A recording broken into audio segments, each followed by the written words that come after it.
ন্যায় বিচার প্রতিষ্ঠার জন্য প্রয়োজন ন্যায় পরায়ণ বিচারক।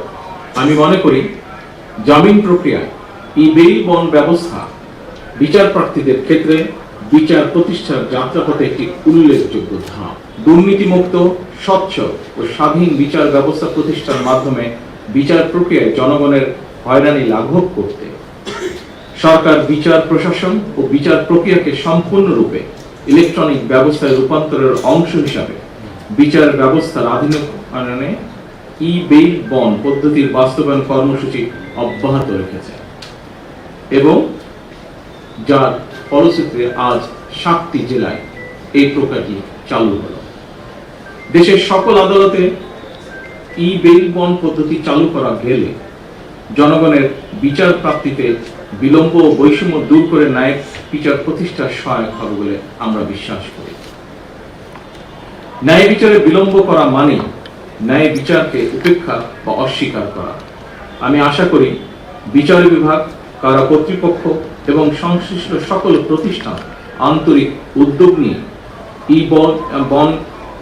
বেইল বন্ড ব্যবস্থাকে এগিয়ে নিয়ে যাবে। আদালত থেকে জামিন পাওয়ার পর আদালতের বিভিন্ন দপ্তর ঘুরে জামিননামা হাতে পৌঁছতে কয়েকদিন সময় লাগার কারণে সংশ্লিষ্ট ব্যক্তির কারামুক্তি হতে দেরি হয়।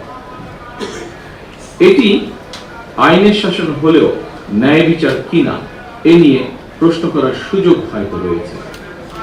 ফ্যাসিবাদী শাসনামলে আমরা দেখেছি আইনের দোহাই দিয়ে এমনকি রাতের বেলা আদালত বসিয়ে ভিন্ন দল এবং মতের শত শত মানুষকে শাস্তি দেওয়া হয়েছে। সেগুলো অবশ্যই ন্যায় বিচার ছিল না, বরং আইনি বিচারে আইনের অবিচার চালানো হয়েছিল। আইনের শাসন এবং ন্যায় বিচার বিষয় দুটি একটি আরেকটি পরিপূরক। আমার কাছে মনে হয় রাষ্ট্রে আইনের শাসনই শেষ কথা নয়, বরং ন্যায় বিচার প্রতিষ্ঠাই হচ্ছে গুরুত্বপূর্ণ। এ কারণেই বর্তমান সরকার রাষ্ট্র এবং সমাজে আইনানুগ ন্যায় বিচার প্রতিষ্ঠা করতে চায়। ন্যায় বিচার প্রতিষ্ঠার জন্য প্রয়োজন ন্যায় পরায়ণ বিচারক। আমি মনে করি জামিন প্রক্রিয়ায় বেইল বন্ড ব্যবস্থা বিচার প্রার্থীদের ক্ষেত্রে বিচার প্রতিষ্ঠার যাত্রাপথে একটি উল্লেখযোগ্য ধাপ। উপস্থিত আইনজীবী বৃন্দ, জামিনের নথি অনলাইনে দাখিল করা ইলেকট্রনিক জামিননামা বা বেইল বন্ড পদ্ধতির মাধ্যমে অল্প কিছু সময়ের মধ্যেই জামিননামা সংশ্লিষ্ট ব্যক্তির কাছে পৌঁছে যাওয়ার ফলে বিচার প্রার্থীদের হয়রানি লাঘব হবে ইনশাআল্লাহ। আগে একটি জামিননামা সম্পন্ন করতে আদালত থেকে জেলখানায় পৌঁছানো পর্যন্ত আইনজীবী, মোহরি, ম্যাজিস্ট্রেট, পুলিশ, পিয়ন সহ নানা পরিক্রমায় কমপক্ষে 13টি ধাপ পার হতে হতো, বা যা এখনো বিভিন্ন জায়গায় হচ্ছে। বেইল বন্ড পদ্ধতি চালুর পর এখন সংশ্লিষ্ট ব্যক্তির কাছে জামিননামা কিছু সময়ের মধ্যেই পৌঁছে যাবে। এ কারণে বর্তমান সরকার সারা দেশের সকল আদালতকে বেইল বন্ড পদ্ধতির আওতায় আনার সিদ্ধান্ত নিয়েছে। এরই অংশ হিসাবে আজ থেকে বগুড়া, ঝিনাইদহ, যশোর, মাগুরা, রাজশাহী, নাটোর ও কুষ্টিয়া এই কটি জেলাতে আদালতের কার্যক্রমে বেইল বন্ড পদ্ধতি চালু করা হলো। এর ফলে জামিনপ্রাপ্ত ব্যক্তি জামিন পাওয়ার পর কারামুক্তির ক্ষেত্রে হয়রানি লাঘব হবে। অপরদিকে বিরোধী পক্ষ কিংবা মধ্যস্থতাভোগীদের তৎপরতা কিংবা জামিননামা জালিয়াতির ঘটনার সুযোগও কমে আসবে বলে আমরা দৃঢ়ভাবে বিশ্বাস করি। যে বিচার বিভাগ থাকবে,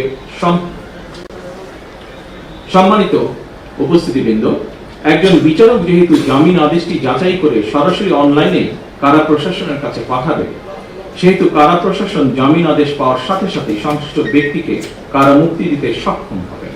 ফলে বেইল বন্ড বা ইলেকট্রনিক জামিননামার ব্যবস্থা বিচার ব্যবস্থায় জনগণের অহেতুক হয়রানি এবং দুর্ভোগের অবসান ঘটাবে।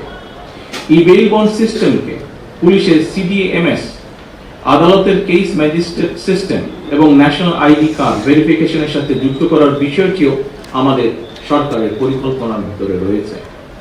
জনদুর্ভোগ লাঘবের উদ্দেশ্যে বিচার ব্যবস্থার পুরো প্রক্রিয়াটিকেই বর্তমান সরকার কম্পিউটারাইজ সিস্টেমের আওতায় এনে বিচার বিভাগে মডার্নাইজেশনের উদ্যোগ অব্যাহত রাখবে ইনশাআল্লাহ। উপস্থিত আইনজীবীবৃন্দ, গায়েবী মামলা, ভুয়া ওয়ারেন্ট এবং ওয়ারেন্ট রিকল না হওয়ার অজুহাতে অতীতে বিরোধী দল বা ভিন্ন চিহ্ন মতের হাজার মানুষকে নানাভাবে হয়রানি করা হয়েছে। বর্তমান সরকার বিচার ব্যবস্থায় অনলাইন প্ল্যাটফর্মের মাধ্যমে প্রোডাকশন ওয়ারেন্ট, রিলিজ অর্ডার এবং থানা থেকে ওয়ারেন্ট রিকলের কাজ সম্পন্ন করবে ইনশাআল্লাহ। এটি করা সম্ভব হলে এক জেলার অভিযুক্ত আসামি অন্য জেলায় গ্রেফতার হলে অনলাইনে দ্রুত উপনথি প্রেরণের মাধ্যমে জামিন শুনানি সহজ করা হবে।